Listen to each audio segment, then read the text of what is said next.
Always think to yourself, this assignment, which I am about to give to this child, could I do it myself and know that I had accomplished this?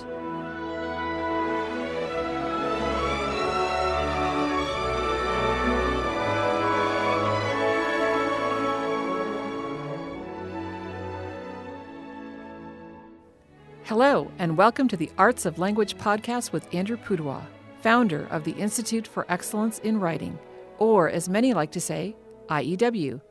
My name is Julie Walker, and I'm honored to serve Andrew and IEW as the Chief Marketing Officer.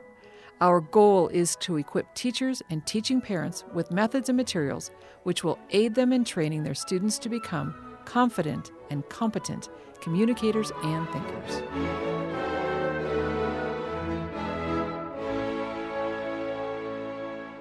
Well, Andrew, we're back with the third of the 4 deadly errors today. Right, yes.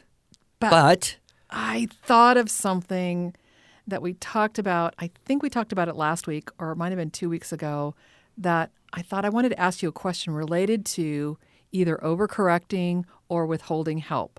Overcorrecting being the first of the 4 deadly errors, withholding help being the second of the 4 deadly errors. Mm-hmm. And so you tell me which category this falls in and how you solve this problem. What if I don't know how to solve this Oh, problem? I know you know how to solve this problem. So you talked about hiring an editor. Right. And the editor hopefully isn't your mom because your mom has a lecture attached to the assignment. Yeah, or mom can change hats successfully and exactly. emotionally disengage. And Right, exactly. So the student writes the paper, checks things off of the checklist, hands it to their editor. The editor fixes up a few things. The student recopies it, or if they do it on the computer, they just make the corrections and then turn it in to you. And you notice that there's some goofy things in this paper, maybe a spelling error, maybe that period followed by a capital letter didn't happen, and you think, oh, the editor should have caught this. And you saw that the editor actually did catch it, but the student didn't transpose that correction into their paper. So which of the 4 deadly errors does that fall under? Withholding help, overcorrecting? Well, I don't know that it falls into any of the categories. It has happened. Yes. And, at that point, that you have 2 options. One option would be just let it go. That doesn't teach the student to be as careful as you might like, but it also, is that parenting and teaching question, choose your battles. Right. I think if it were just a couple things, it'd be in the let it go category. If there were more than a couple or a few, it would probably be wise to point out to the student, your editor made some good changes, which need to be in your paper. Therefore, I will mark them, and you need to go implement these changes and turn this in before I give it a final mark or score or grade. That's kind of like a rolling the eyes thing for a kid who doesn't really see, why should I have to do that just for these little things that aren't that significant or I don't even understand. Right. But we're trying to model a level of kind of attention to detail and a striving for excellence. Right. Because creative spelling is not okay in a final draft. No. And, if the editor didn't fix it, well, you can't really harp on the kid for not being careful. Right. He didn't have the resources either in his own brain or as an editor's brain, in which case, I could fix it and say, here, you need to do it again. But, getting a second draft is great. Yes. Necessary. Yes. A third can be hard. A fourth seems like just unreasonable to many people. Right. Especially if it's a handwritten deal. Right. If it's just put in a few changes on the computer and spit it out again, not so bad. Right. And I did, in many cases, write a note saying, you missed several of the edits that your editor provided. Please be more careful next time and see if that little admonition gains any ground there. Well, and I love that we actually captured that in the Structure and Style for Students video courses, where you encourage the students, watch out for this little grammatical thing, watch out for this, and oh, by the way, you're paying your editor, employ their changes, and I think that's just a good model for teachers to be able to do the same thing. Yeah, I agree. To their students. Okay, deadly error number 3. What is it, Andrew Pudewa? Well, it's the one everyone groans at. Mm-hmm. Even our podcast princess here, when I said it, she said, oh, that's the worst. Unclear assignments. Yeah, it's true.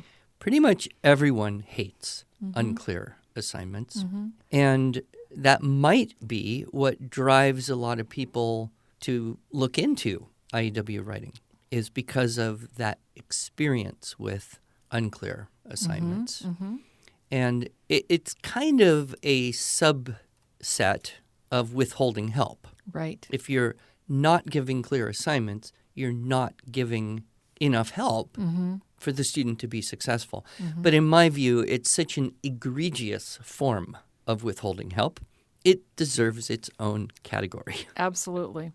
And withholding help because the student who wants to please you, the teacher, would like to know what it takes to please you. And if you're not helping them to know what that assignment is, Sure. and it's unclear. Well, and, in school in general, whether that's in a homeschool, hybrid school, full-time school, it doesn't take very long for every kid to figure out this is a game. Mm-hmm. And the game is how to make the teacher, the coach, the tutor, the parent happy. Yes. Which is good. We want our students to want to make us happy. That is a life skill, actually, because my job, boss, is to make you happy. And if I don't do that often enough, I can't call you boss anymore.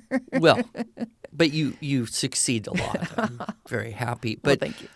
It is true. If we look at the parallels between what young people have to do in school, they have a responsibility, they have a need to be punctual, they have deadlines, and they should have resources so that they can accomplish those assignments. Yep. That's the same thing we deal with on a day-to-day basis in Right. pretty much any business. So there is some value. What we don't like is when the game becomes, how do we get the teacher happy enough to get a good grade or pass and do as little work as possible in that process? Okay. That's the game we don't want to create. Right. But unfortunately, that is the context for a lot of kids. With our classes, we've, I think, very successfully motivated most of them to want to do their best, not just make me happy. Right. Exactly. And so that's the trick. How do you transform it into that, striving for excellence? And that's really under the subject of motivation, which would be a different series of podcasts. Yes. And we can Stay talk tuned about for that series. later. But I think we all have experience with this unclear assignments. Sure. My most dramatic and memorable experience was when I took a class I should not have taken. I was a freshman at San Francisco State University, and I signed up for what looked like might be a fun and interesting class, English 301. 3. Creative you were a writing. Freshman. Yeah. Okay. Well, it was creative writing. But there was a Maybe 3. it was 201. I don't Okay. know. I remember it as being 301, Okay. but maybe it was 201. Anyway, Sure. I signed up for this class. Right. Creative writing, and it was horrific. What happened to me was I barely squeezed a C-, Wow. which is pretty bad. Only the problem was I couldn't figure out what this teacher wanted. I wrote poems that rhymed. She hated them. I wrote stories that were like fairy tales. She hated them. In fact, everything I did, she hated. And in retrospect, what I should have done as soon as I realized what was going on, which was there was no way I was going to make her happy, and there's no way she's going to come to appreciate what I was doing, I should have dropped the class. But when you're a freshman in college, you don't even know you can drop classes. You think you're still in high school, that you're stuck. There's no escape. And so either she was unable to communicate or I was unable to perceive or comprehend what I could have done to make her happy. And so, I have a kind of a permanent angst about that because it was the only C I ever got in any class ever in my whole academic life. But it was instructive, I suppose, in retrospect. And it made for great fodder for this podcast, right? Yeah. So if you say to a student, you have to write something, report, essay, story, paper, they usually will have a couple questions in the front of their mind. Right. Question number 1, about what? Right. Give me some guidelines.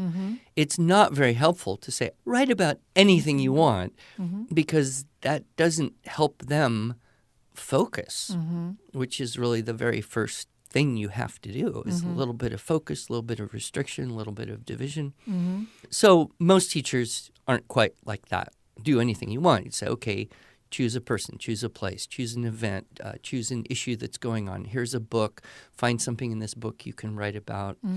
Report on some current events. Tell an experience you had. And that starts to move in the right direction. There are some students who would really prefer that you just tell them exactly the subject. Sure. And there are others who don't like to be dictated to. Right. And no matter what you said, they'll say, but couldn't I do this or that? Can I do something different? Just because they're like that. Right. And so it's nice to have a range of freedom, but not too narrow, not too wide when it comes to the assignment. So a lot of our assignments start pretty narrow, especially with the new unit. We're going to do this story. We're going to do it together in this way. And then by the end of that unit, we're giving a whole lot more freedom. Right. I think of the example that you did in the structure style for students, year 1, level B. You gave the students not really a source text, but almost like an encyclopedia article about Oceania. So this kind of continent that includes Australia and Hawaii and the animals and plants, and wow, there were so many potential subjects. And after reading through that whole thing, you said to the kids, you can write about anything in Oceania. Yeah, and that was probably like the end of Unit 8 or something. Correct, so exactly. Pretty far into the year. And of course, we had quite a range of things that people chose. Well, and sometimes the kids would say, I'm going to write about Australia. And you said, well, you haven't asked the second question yet, which is... How long? How long, right. And you said... Okay, it's only 5 paragraphs. You're going to talk about all of Australia in 5 paragraphs? Yeah. Yeah, let's shrink that down to the most venomous or dangerous creatures in Australia, or the government of Australia, or how Australia was found. Get down a little bit. Because that is the second question, which is length. Kids will always want to know how long. Historically, assignments have been given in number of words. That's still commonly found in, say, contests, essay or story writing contests, scholarship applications, oftentimes a college or university personal essay. They'll say, write a range of so many words or a maximum of so many words. In high schools and college, most commonly, people bump into number of pages. Yep. So the teacher will say, 3 pages. These both are not really helpful from a planning and organization point of view, because if you say write a certain number of words, the tendency is to just get some information and start writing, and then when you have enough, stop, because you don't know how much is going to fit in that number of words. And then to have to reorganize that kind of spewing of words onto paper, that's hard work to reorganize prose like that. The other problem, of course, with number of pages, if you say write a certain number of pages, what temptations occur? Well, to fill in extra spaces or double space. But they've kind of gotten around that, though, now. Right. Yeah. In my day, middle school, Because you're so much older than me. Yeah, No, so you're much. not. But, we would just kind of make the loops on the cursive kind of wide and slanty. And you could fill up a whole line with 4 words if you worked on it. Now, of course, the kids, are typing everything. So they'll play with their font size and margin width and spacing. You can get very, very fancy. So that's why most schools now dictate what they have called a style guide. Not style in our sense of, words and grammatical patterns and literary devices, but they dictate Times Roman 12-point, Microsoft Word, default margins, double space, MLA format. And then that's kind of helpful because nobody has to waste time playing with their font. But again, it doesn't help organizationally. If I say write a 3-page paper, that doesn't really tell you what's the scope going to be. How much information should I collect up? How many divisions should I shoot for in order to do justice to this subject and length combination, right? So that's why all of our assignments, and I'm always encouraging people, if you give children assignments in number of paragraphs, Right. and you define the length of a paragraph by number of details and model that a little bit, that is the most helpful thing you can know, because then okay, if I need 5 paragraphs, I'm going to look for 3 topics plus some background information, and I'm going to try to have some kind of opinion about what's the most important, useful thing here, or what can you do with this information. Right. So you can immediately say, my subject is, right? What are some possible topics? And then choose 3 that are related or connected. And this is the Unit 7 or Unit 8 model. Exactly. We do this in Unit 7 or 8. If the paper needs to be 6 paragraphs, you think 4 topics. If it's 7 paragraphs, you think 5. If it's more than 7, you have to go into a little bit more sophisticated method of using the thinking skill of division, where you can take one topic and divide it into subtopics so that you don't have to enumerate that topic in the introduction or echo it in the conclusion, but you do have an extra paragraph because it's 2 paragraphs about one topic. That's a little bit tricky, but it can be taught. And that'll get you up to 11, 12 paragraphs. Then, of course, if you need more than 12 paragraphs, you're into the super essay model, which also requires an additional division. You take your subject, divide it into 2 areas, and then each of those areas kind of becomes its own essay with 3 or more topics, depending.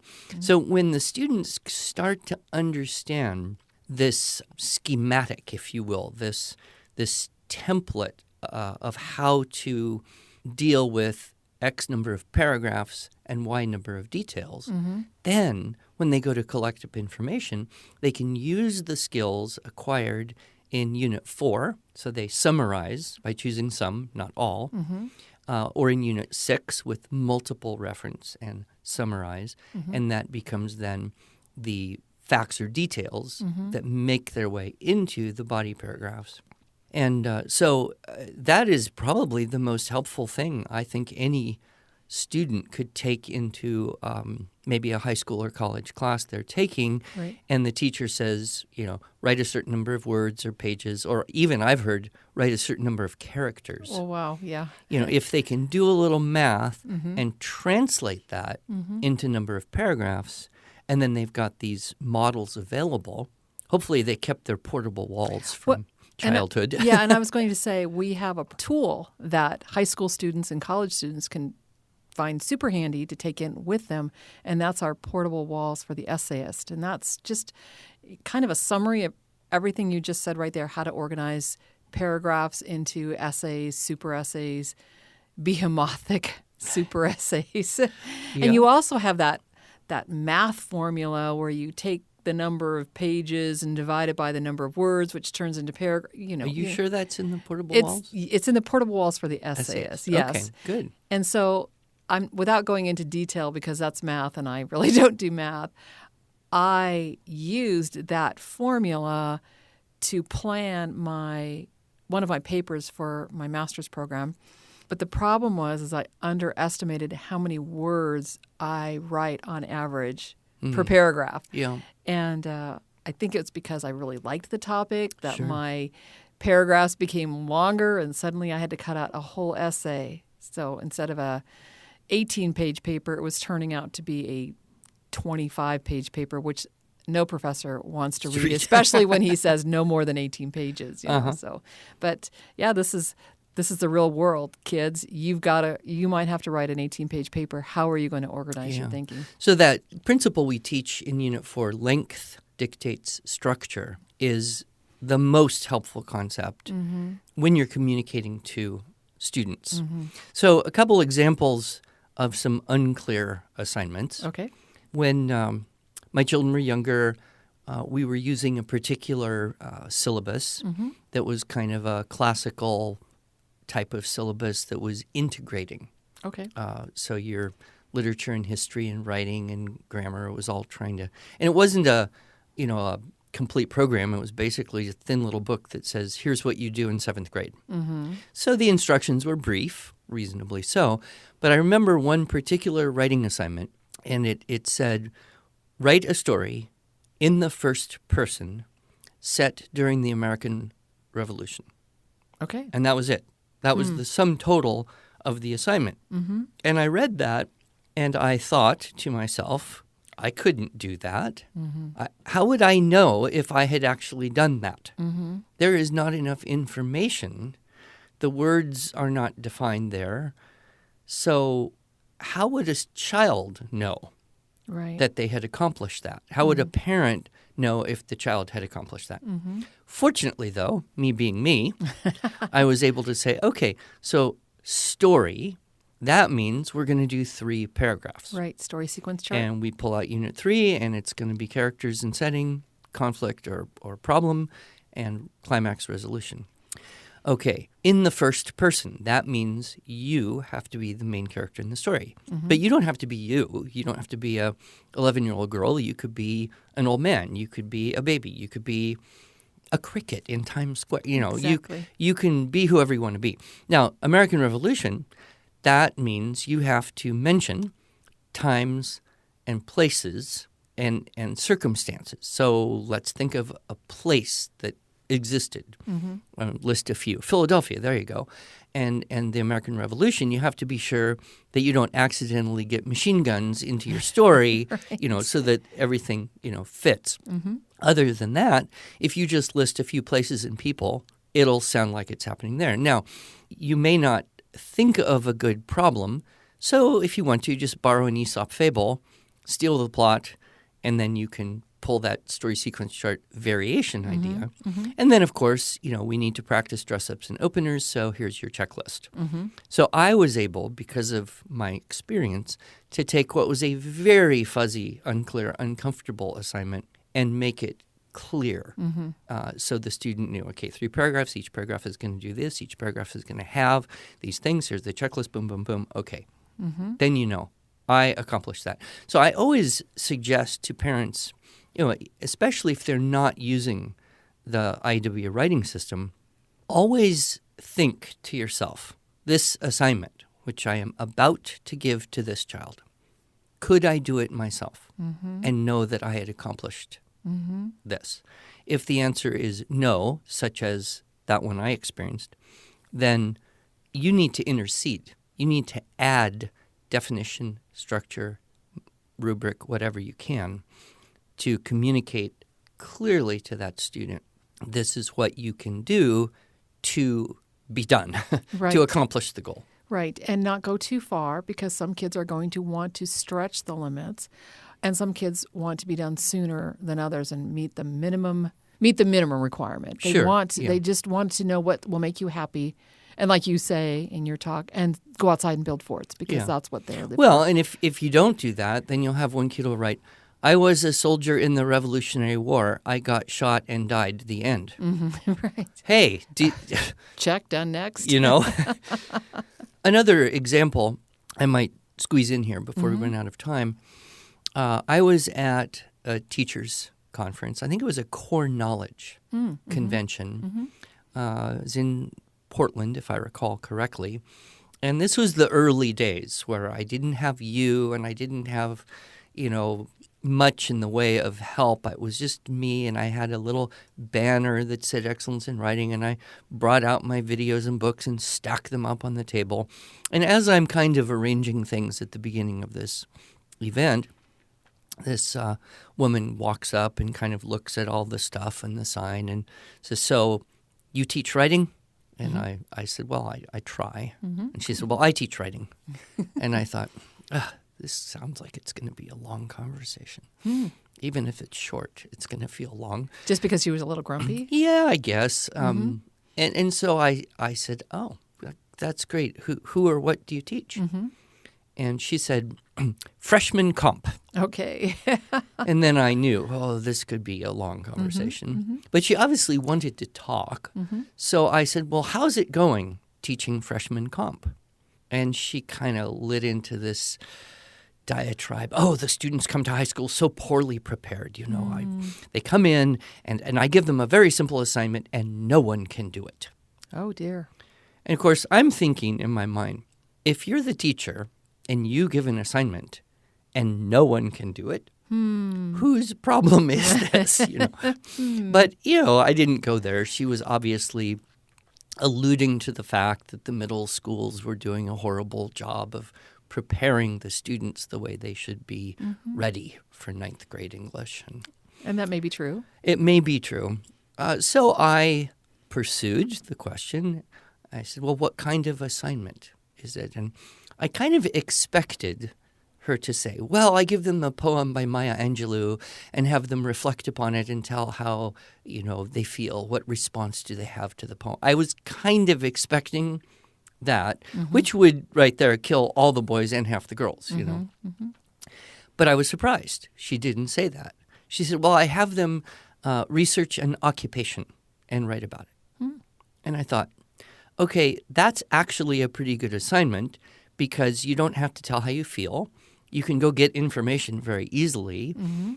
It's relevant. Pretty much every 14-year-old in the world is starting to think, what am I going to do with my life? So I was curious. Why is this so hard for everyone? So I probed a little bit further. I said, "Well, do you give them some kind of rubric or checklist so they know what you want?" And she said, "Oh, yes, I give them a list of 10 things to be sure to include." Nice. So I'm just mystified because this shouldn't be undoable by everyone. And so I probed a little bit further and I said, "Well, do you give them kind of a target length in terms of number of paragraphs and what to include in each paragraph and kind of do a sample outline, maybe even together before they start?" And that is when it all became clear because her response was, "Oh, no, I would never do that. That would be helping them too much." Oh.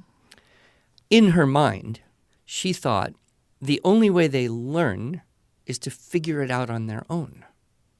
But what she was getting was students who couldn't figure it out on their own because they had a lack of information, experience, and ability. And I tried to convert this woman to my way of thinking. And I said, "But now if you said make it a certain number of paragraphs, right, and then you told them what to put in each paragraph, and if you had like a sample outline or a sample completed composition so they could see what you mean when you say include these 10 things, she wouldn't buy it.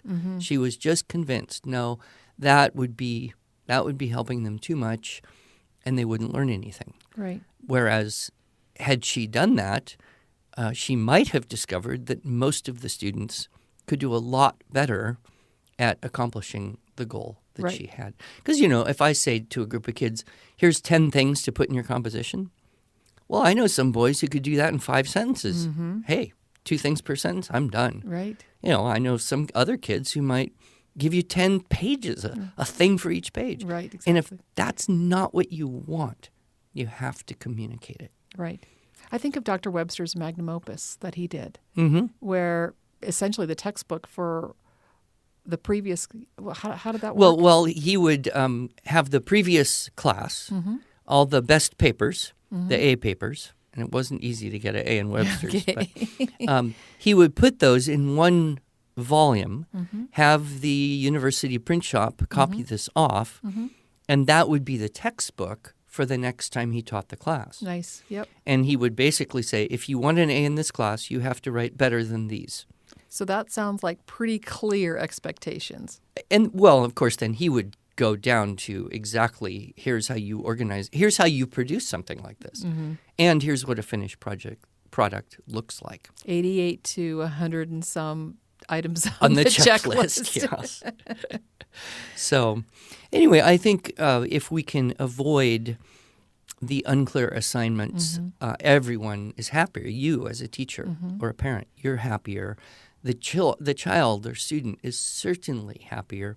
And the byproduct is better learning by clarity in creating assignments. Saving Western civilization, one clear assignment at a time. Oh, maybe we could steal that one, huh? Thank you, Andrew. My pleasure.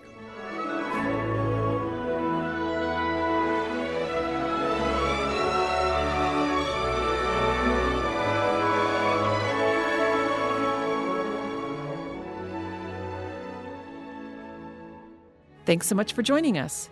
If you enjoyed this episode and want to hear more, you can subscribe to this podcast in iTunes, Google Play, or Stitcher, or just visit us each week at iew.com/podcast. Until then, on behalf of Andrew Pudawa and the team at IEW, I thank you for allowing us to partner with you on your journey toward better listening, speaking, reading, writing, and thinking.